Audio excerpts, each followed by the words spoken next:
For macheteing, you'll be told a specific project and what to do. One very common case will be this plant right here called Harrachina, and they grow up really quick. They're good for bees. I need to investigate if they're good for basket making. I don't think they are, but we'll investigate. They're not good for much for humans, but they're a little too good at spreading.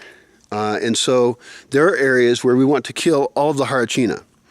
You'll be cutting the Harrachina down, and guess what? You didn't kill it. It's going to come right back. It'll come right back up. It'll be smaller, and somebody will come by in another year, and they'll say, oh, here's a Harrachina. I can tell that there's a bunch of small sprouts here coming up, small branches. I know what's going on here. It was big and somebody cut it, and they might see the stalk that you cut. And so they're going to cut those branches as well, those small branches. The idea is to weaken it enough so that we can go in and actually dig it out.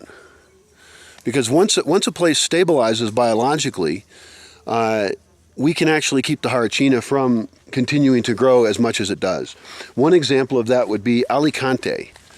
In Alicante here, it's a really cool spot. You can read about that elsewhere. But we can get rid of all the Harrachina in here and cause no problems at all. Don't have to think about it.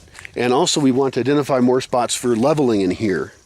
On the far side of the Bronca, the Harrachina has grown so dense that you can't walk anywhere through it, so we can't even see what we're working with. Now, in a case like that, we might not want to kill it all. And this is something you need to think about as if you're a person with a machete, is you need to think very carefully about everything you cut and why. It's really easy to think that you're cutting something you should cut when you're not, and you're actually hurting things. Like some people like to cut the lower branches off trees a lot. Don't do that. We actually want the lower branches in many cases to use and sculpt as benches and things. So that would be a case where somebody could think they were doing something good, but they aren't. Very bad problem. So, yeah, learn your machete well.